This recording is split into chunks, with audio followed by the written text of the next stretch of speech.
Fake news, folks. Fake news. What's your message today? Typical New York Times fake stories. The president pushes back from Davos, where he makes his case for America first. America is open for business, and we are competitive once again.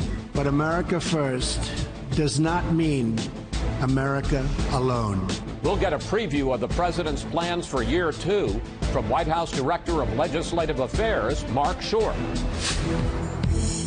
Then, I'm looking forward to it, actually. Yeah, there's been no collusion whatsoever. will the president really sit down for an interview with special counsel Robert Mueller? We'll discuss that, the Republican secret memo about FBI misconduct, and those pro-Clinton text messages with House Oversight Chair Trey Gowdy, only on Fox News Sunday. Plus, President Trump offers to help the Dreamers. We'll ask our Sunday panel about the president's new immigration plan. Is it the basis for a compromise? And our Power Player of the Week, paying back those in Iraq and Afghanistan who risked their lives to help U.S. troops. All right now on Fox News Sunday. And hello again from Fox News in Washington. Tuesday night, President Trump will lay out his vision for 2018 in his State of the Union address. He'll say his policies have created a stronger American economy, and he'll announce plans he thinks will boost growth even more. Joining us now for a preview, Mark Short, the White House Director of Legislative Affairs. Mark, welcome back to Fox News Sunday. Chris, thanks for having me back.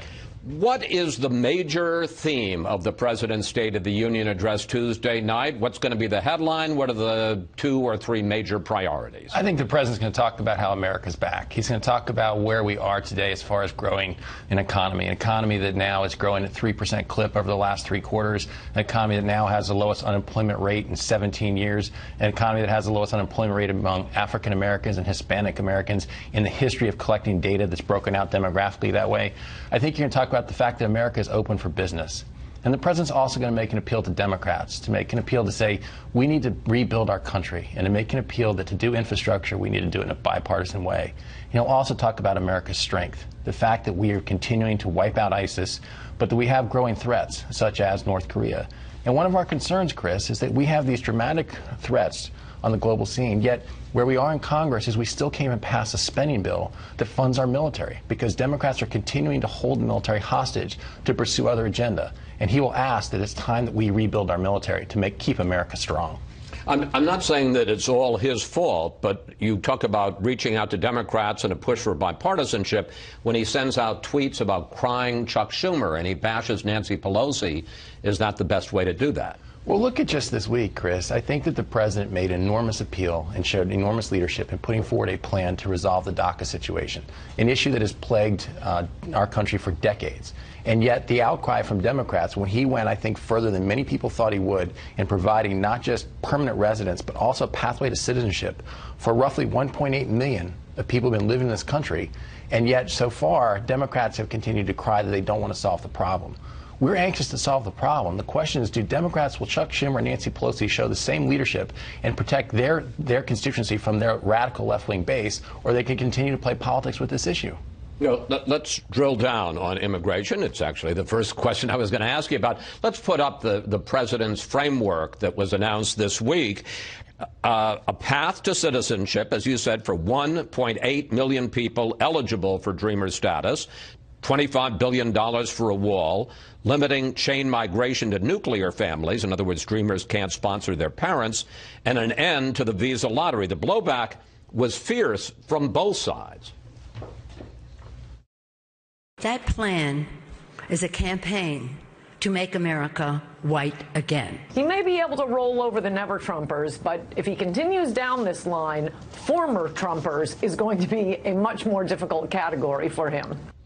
I mean, and you got to admit, it wasn't just backlash from Democrats. It was also backlash from conservative hardliners.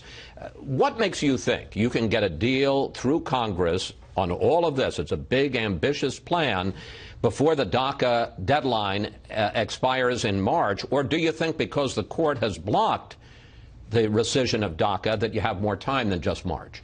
Well, Chris, I've heard a lot of outrage over former Speaker Pelosi's comments when she makes a racist allegation like that. I've heard a lot of members, even in moderate Democrats, say that that was over the top. The reality is what the president has done is he's met with dozens, he's had hosted dozens of meetings at the White House, some with Republicans, some Democrats, some bipartisan, some just House, some just Senate, some bicameral. A lot of meetings he came forward with a rational, compromise plan that I think is something the Democrats asked for. We started by saying we wanted to protect the 690,000 people who have permits under DACA, meaning people aged 16 to 36 who have work permits, who are in this country producing, contributing to our economy. We, of course, want to protect them. We don't want to send them away. But Democrats said that population should be larger. You should consider those who are eligible but were afraid to apply. You should also go back to 2012, which is when Obama put in place his unconstitutional order. The president did all of those things because he's saying it's time that we fix the other issues too. Americans want to keep our border secure, end chain migration, end the visa lottery program. Do you think you can get a deal by March, or do you think because of the court action that you have actually more time than March 5th? Chris, we're anxious to get a deal. We've been trying to get a deal. I think that question really belongs to the Democrats in Congress. We believe that right now, you're right, the courts have said that the March 5th deadline is not there. But if another court overrules, they're not going to have the 6-month grace period that this president offered Congress to fix it. If the courts overrule, that program will end immediately. But as I pointed out, it isn't, and you're quite right, there is backlash from Democrats. There's also backlash from Republicans. And one of the biggest issues is something that the president said this week. Take a look. Whatever they're doing, if they do a great job, I think it's a nice thing to have the incentive of, after a period of years, being able to become a citizen. But when President Obama issued his executive order in 2012, he did not give Dreamers a path to citizenship. He simply said they could renew their status. In a sense, and this is what some conservatives are saying, isn't what you're offering, or the president offering, isn't it more lenient? Isn't it softer in terms of what it gives Dreamers than what President Obama was willing to do? So 2 points. One is that we feel that that is certainly worth it if we can help to fix this problem once and for all, which is the other parts of the proposal the president's put forward. But second, in that meeting that you televised at the White House when the president had 20 members of Congress over, he said, I will provide cover from our side on this issue. The question is, are Chuck Schumer and Nancy Pelosi willing to provide cover to their members from the radical left-wing base? So far, they're not showing the same leadership, Chris. So you think you can get conservatives who may not like the idea of citizenship to go along? So far, we've had positive reinforcements from Senator David Perdue, Senator Tom Cotton. These are not exactly doves on the issue of immigration. They're pretty hawkish on it. I think conservatives recognize the benefit to really securing our border and helping to fix these long-term problems. So yes, I think we're going to get widespread support on our side. The question is politically, it's not a policy issue, Chris. This policy flatly falls. 70% of Americans support it. When you say that you're going to secure the border, end chain migration, end the visa lottery, and provide this pathway and fix it, 70% of Americans agree. It's not a policy issue, it's a politics question. The president will also push his infrastructure plan on Thursday night, and here is the outline of that. $200 billion in federal money to leverage at least $1.5 trillion in state and local and private investment. Here's the problem. Infrastructure has traditionally been an 80-20 split. 80% federal money, 20% state, local, private money. But what you're proposing is a 20-80 split. 20% federal money, 80% from other sources. Why is that going to work? We think it's going to work for several reasons. I think there's a growing consensus that the infrastructure needs to be fixed. It was part of the central parts of the president's campaign, and we think that there is bipartisan support for it. There's no doubt that I think Democrats in Congress will want more federal dollars put at that issue.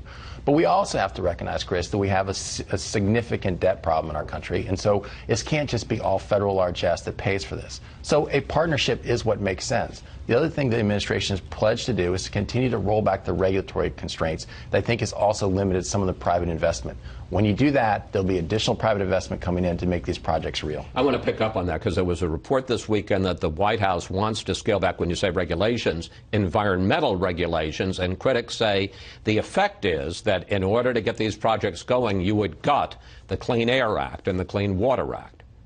The administration has no plans to gut the Clean Air Act or the Clean Water Act, Chris. But what you've seen really over the last year is by rolling back the burdensome regulations the previous administration had put in place, the economy has taken off. That's what we want to help make sure is that our economy continues to grow. When you see 3% growth over the last 3 quarters and compare that to 8 years of 1.8% growth in the Obama years, much of that has been because of rolling back the regulatory burden and allowing the free enterprise system to begin to work again. For all of your plans for 2018, for all of the victory lap the president is going to take for the economy and what was accomplished in 2017, I think it's fair to say that there is a cloud that continues to hang over this White House, and that's the Russia investigation. Direct question. Did President Trump want to fire Special Counsel Robert Mueller last summer? I'm not aware of the president ever intimating that he wanted to fire Robert Mueller. Let's keep in mind a couple of things. Robert Mueller is still the special counsel. Don McGahn is still head of White House counsel office. Taxpayers have spent millions and millions of dollars on an investigation that's not proven any collusion thus far with Russia. The White House continues to cooperate in every manner, providing any document that the special counsel has asked for. So we've continued to comply fully. Robert Mueller is still special counsel. I'm not familiar in any conversation I've had with the president ever intimating he wanted to fire Robert Mueller. Would the White House object if Congress decided on its own to pass a bill to protect the status of the special counsel, to make it harder or impossible to fire him? Is that something the president would sign? I don't know, hypothetically, Chris. The president responded this week to reports that the special counsel is investigating him on the issue of obstruction of justice. Here he is. There's no collusion. Now they're saying, oh, well, did he fight back? But what fight back. What is collusion? Sir, fight back. John, fight back. Oh, it's obstruction. What does the president think the difference is between obstruction and fighting back? Honestly, Chris, I don't know. Fortunately, I'm not often involved in those conversations regarding that investigation. But I know that the president's been frustrated by this investigation. He feels like there's been millions of dollars of taxpayers' dollars spent and no evidence yet of collusion. I think he also recognizes that, I think something that's been underreported is that the day before he accepted the position of special counsel, Robert Mueller interviewed to be FBI director and never mentioned that to the president. So I'm sure there's concern that here was, obviously he was going to be named special counsel. He came in to be interviewed to be FBI director and never mentioned the potential conflict there. Finally, let's look at this from the other side, because some top Republicans in Congress talk about bias and corruption at the highest levels of the FBI and the Justice Department in their investigation, both of Hillary Clinton and of Donald Trump. One, does the president believe that's true, that there has been abuse, that there has been bias in the investigations? And two, as the Washington Post reports today, does he want to see that 4-page memo to that effect coming out of the House Intelligence Committee? Does he want to see that released to the public? Well, one, we don't know what's in the memo. It's classified. I haven't seen it. But I think the president generally sides on the side of transparency. And so, yes, I think he believes that should be put out. But on the first question, I think that where we stand is that, again, there's been a significant investigation so far and no evidence of any sort of collusion. But when he hears things like the text between Peter Strzok and Lisa Page, does that Sure. Of course that frustrates him. I think something else that he's continually mentioned is the fact that McCabe's wife received $700,000 in political contributions from one of the Clintons' closest personal friends, and Terry McAuliffe, and yet was leading the investigation into Hillary Clinton. So yes, I think he's concerned about several appearances of conflict of interest there. At the same time, he's gone down to the FBI Academy at Quantico and spoken to the agents and talked about how much he appreciates their work and their efforts. But yeah, I'm sure he's very concerned about some of the appearances of conflict of interest at the very top of the agency in the last administration. I just want to button up one question about the release of the memo, because the Assistant Attorney General sent a note to the House Intelligence Committee saying it would be, quote, extraordinarily reckless to release that memo because it may reveal sources and methods. Is that a concern of the president? Well, sure. I think we have to have those are rational concerns. But at the same time, I think the president is more inclined for transparency in this investigation. And so, to the extent that the House, I think, has advocated that it's public release, I think the president is receptive to that. Mark, thank you. Thanks for your time this week, and always good to talk with you. And we'll all be watching the president's speech on Tuesday. Great. Thanks, Chris. Thanks for having me. Up next, we'll bring in our Sunday group to take a closer look at the president's agenda. Plus, what would you like to ask the panel about the Trump plan to trade citizenship for dreamers for tough new measures on legal and illegal immigration. Just go to Facebook or Twitter at Fox News Sunday, and we may use your question on the air. The world is witnessing the resurgence of a strong and prosperous America. I'm here to deliver a simple message. There has never been a better time to hire, to build, to invest, and to grow in the United States.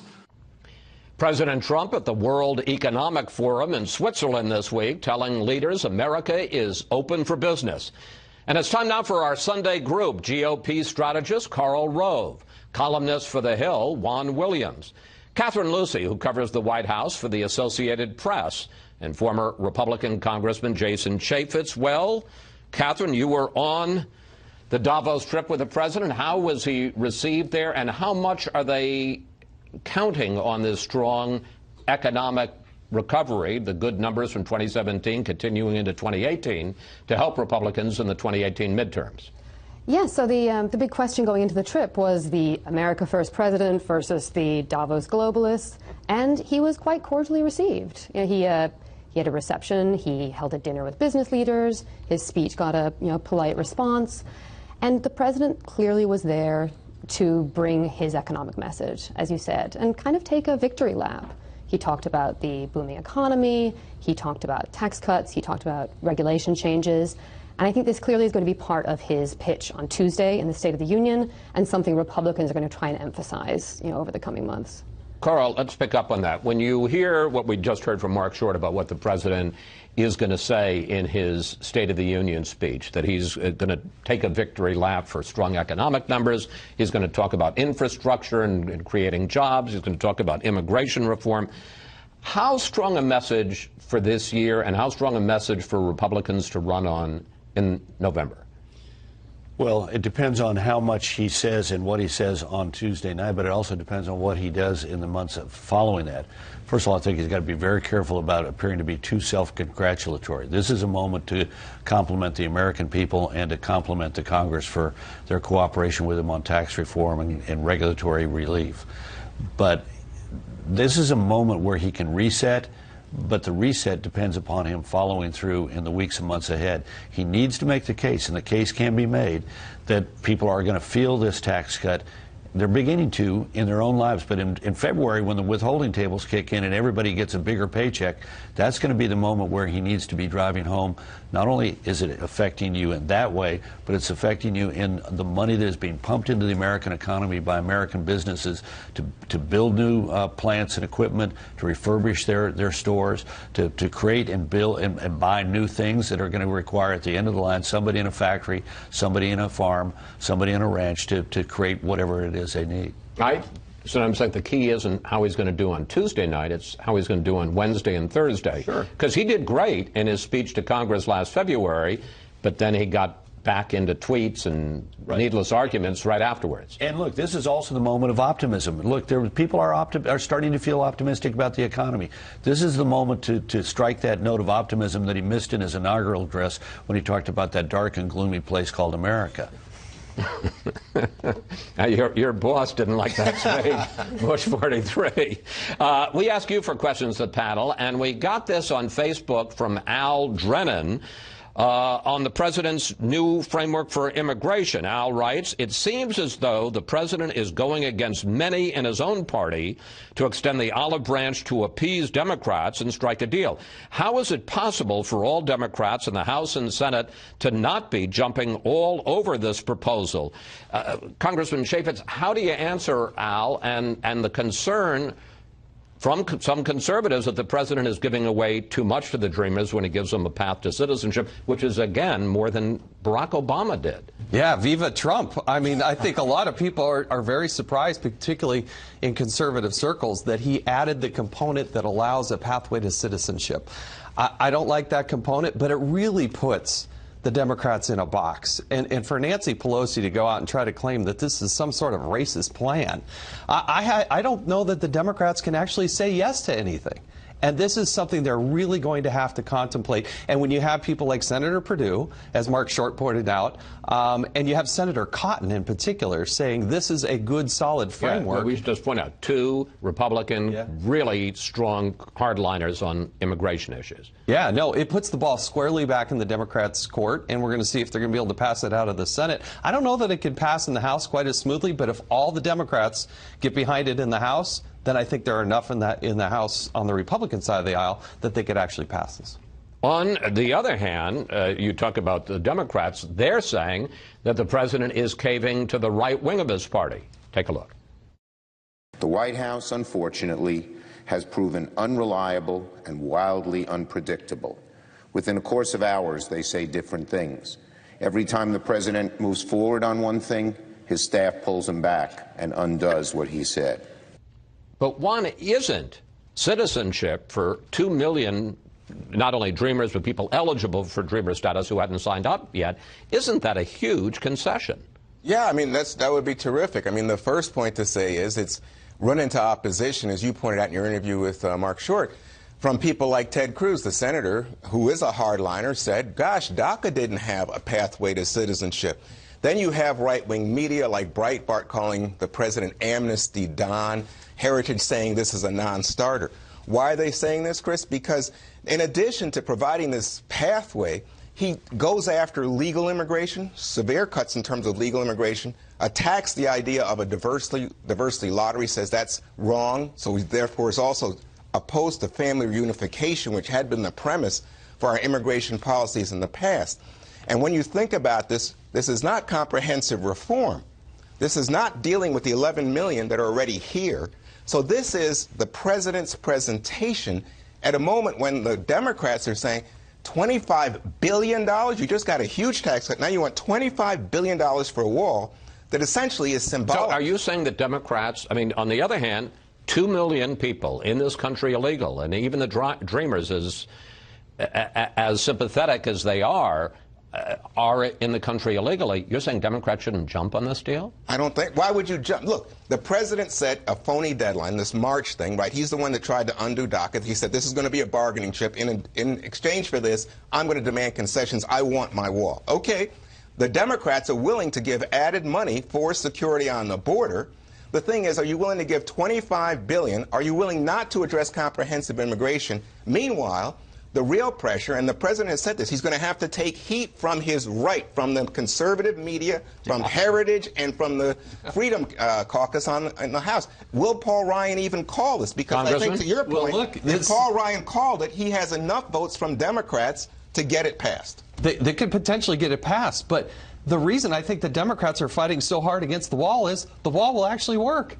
We're at a 45-year low in terms of crossings, Congressman. Yeah, and we got still a long ways to go. And there is no way that you can give the pathway to citizenship to Dreamers if you don't also solve the nightmare that is down on the border. And to secure and lock down that border is a fair compromise. I think we have I don't like the amnesty part. I don't know that I could vote for that. Well, that's the real issue here. Will Paul Ryan... Well, there are two issues. There is the right wing of the Republican Party. There's also the left wing of the Democratic Party. Right. Let me just for a final word go to you, Carl, because you broke your lance on immigration reform in the Bush 43 White House. Do they get a deal by March 5th or not? Well, first of all, they don't need to, because the court, as you pointed out in your interview with Mark Short, has basically put this all on hold. But could they get a deal by March? Yes. This is a good opening framework. And let's be clear about it. The president has gone a long way with giving a path to citizenship for the Dreamers. But it is already being distorted on the other side. This is not $25 billion for a wall. This is $25 billion for a wall, additional agents, technology, and infrastructure along the border. It's not just a wall. It is all these other kind of things that have been talked about in order to secure our border. Yes, crossings are down, but we still don't have secure control of our border. One thing that Juan touched on, though, was absolutely right. The Democrats, particularly the Congressional Black Caucus, are going to fight hard to defend the diversity lottery, because lotteries are weird, but diversity, it means we draw people from countries that don't normally flow into the normal immigration flow, largely African countries. Yes or no? They're going to get a deal or not?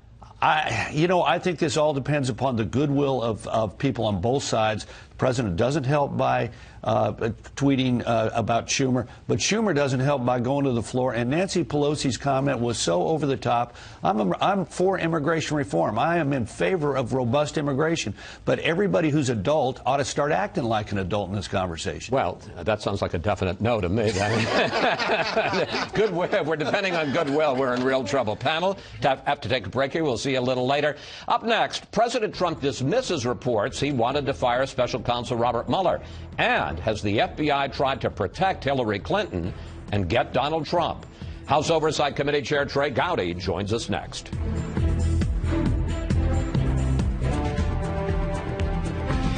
There have been two competing narratives in the Russia probe this week. First, that President Trump is getting closer to an interview with Special Counsel Robert Mueller amid reports he wanted to fire Mueller last summer.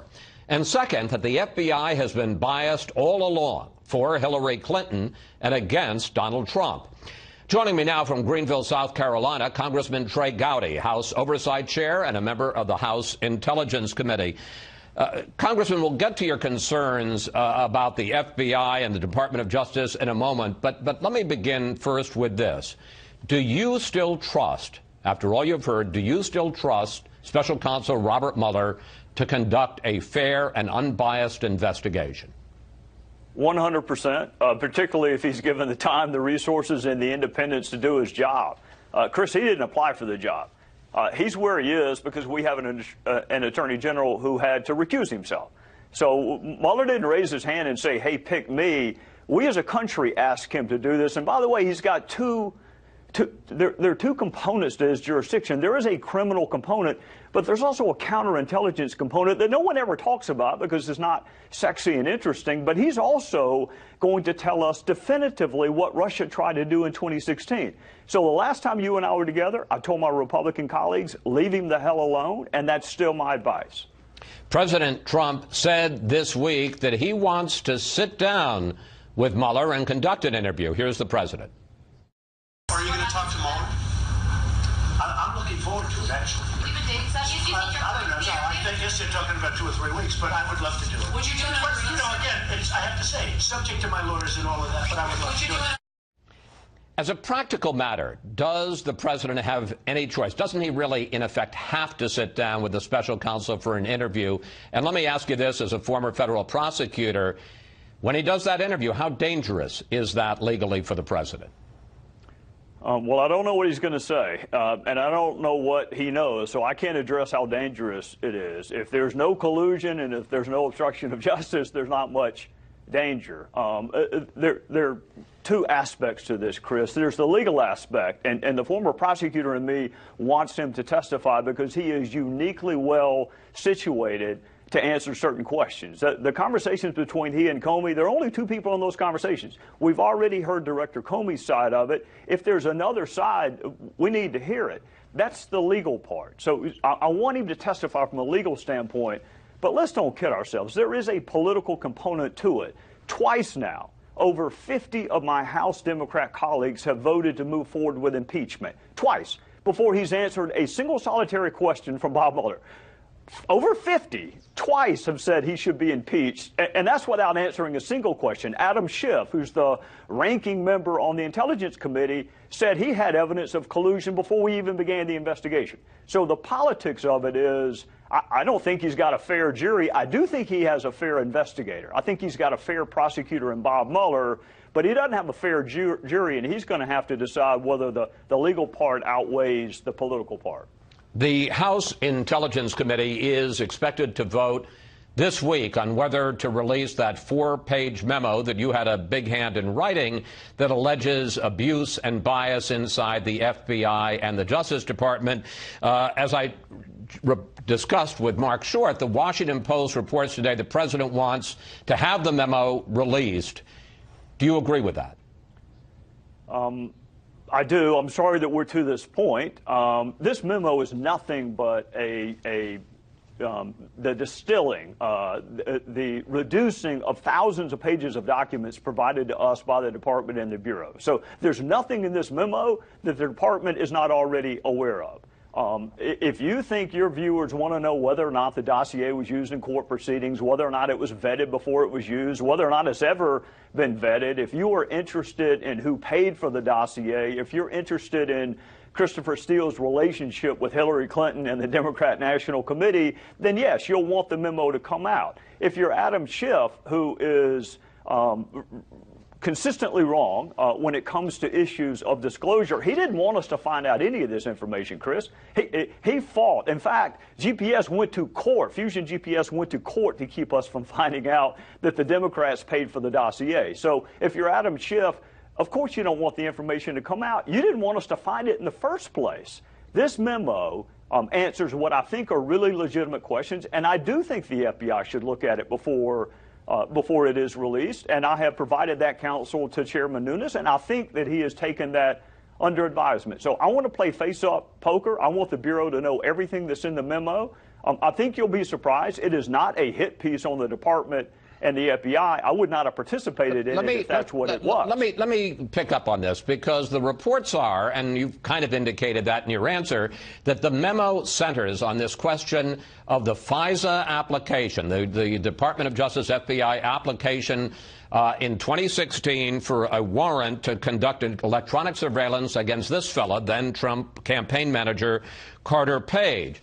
Your complaint, according to reports, is that you say that when they made that application, they didn't talk about the role of the Russia dossier, and especially the fact that it was opposition research paid for by the Clinton campaign. The Democrats, and yes, Adam Schiff is leading the charge, say you're cherry-picking the information. One, that the FISA warrant on it, Carter Page, is not as central as you're making it. And two, that there was a lot more in the application than just the dossier, that the FBI did not rely just on the dossier to get the warrant. Well, I can't even confirm for you that there is a FISA warrant, and I can't confirm for you who it's on, because that is classified, and I'm not going to disseminate classified information. I'll just ask you again, are you interested in whether or not the world's premier law enforcement agency relied on a work product produced, paid for by the Democrat National Committee? Are you interested in whether or not I guess the question I'm just asking is this, sir. And yes, I can understand you're not going to confirm it, but we're talking about the FISA warrant of Carter Page. Did they rely just on the dossier, or did they rely on a lot of other material?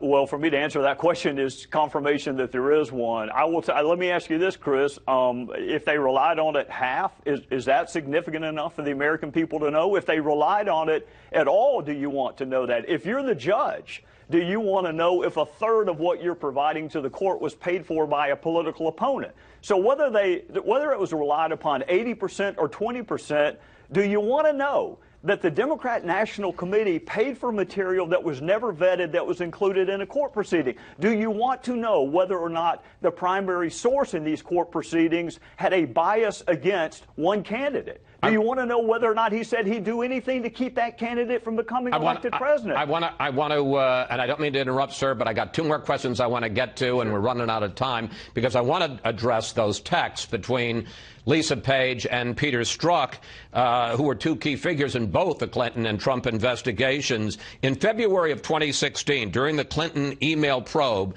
Page sends this text. One more thing, she, Clinton, might be our next president. The last thing you need, us going in there loaded for bear. You think she's going to remember or care that it was more DOJ, Department of Justice, than FBI? Redacted, same. The real question I have is that there's no question that is a deeply troubling political bias expressed by two FBI officials. I guess the question I have is, did Strzok and Page have the power to protect Clinton on the one hand and to get Trump on the other? Well, did they have the power to protect her?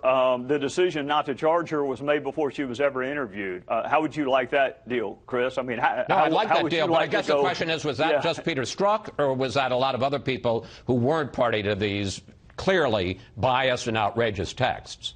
Well, I think what you'll see, and one reason the Judiciary Committee and Oversight is investigating, is there was tension between the Department of Justice and the FBI. But Peter Strzok was the lead investigator. That's who interviewed Hillary Clinton. So these same two people whose bias was so insidious that Bob Mueller fired them the second he found out about it, their bias existed the entire time. These same two people who were so biased they should be kicked to the curb immediately were the ones interviewing Hillary Clinton, editing the memo to take out references to President Obama, editing the memo to take out the reference to grossly negligent. So, I can't prove to you that they were the final decision makers, nor do I have to. What I have to prove to you is two really important people hated him, would have done anything to protect her, and thank God Michael Horowitz found out about him while they were investigating the president. I want to ask you one last question. We're running out of time here. There's clearly some troubling evidence, and clearly the Strzok page memos are deeply troubling, and, go to it in investigating that. There also have been some issues of potential hype by Republicans, and I want to give you an example. This week, Senator Ron Johnson brought up the issue of a secret society inside the Justice Department. Here he is. What this is all about is further evidence of corruption, more than bias, but corruption at the highest levels of the FBI and that secret society. But then we saw the only text on this that Page wrote to Strzok the day after the election. Are you even going to give out your calendars? He'd apparently bought Russian calendars as a gag. Seems kind of depressing. Maybe it should just be the first meeting of the secret society, which led to this exchange. This text message seems to be the comment about secret society was in jest. Do you agree that it appears to be it was in jest? It's a real possibility. Question, Congressman, final question. I'm going to have to ask you to answer briefly. Don't Republicans hurt their credibility on real issues of bias when they make such a big deal about secret societies and palace coups? Yes. Republicans are the best I've ever seen at taking good facts and overstating them and therefore changing the narrative. I don't know what they meant by secret society. I didn't use the phrase. It is fair to ask them. But if it were a joke, Chris, then was it also a joke to mention the insurance policy? Was it also a joke to talk about impeachment the morning after President Trump won? Was it also a joke to say, I have no interest in participating in an investigation if he's going to be cleared? There's a pattern, and Republicans are better served by letting the text speak for themselves. I have no idea what they meant by that. I don't know if it was a joke or not. It's not my job to figure it out. These two witnesses need to come in and tell us what they meant by it, and everything else they said over the course of 18 months. Republicans would be well served. Let the text speak for themselves. Let the jury make up their mind, and quit engaging in hyperbole, which we seem to do a lot. And we look forward to the investigation continuing. There are a lot of legitimate issues here. Congressman Gowdy, thank you.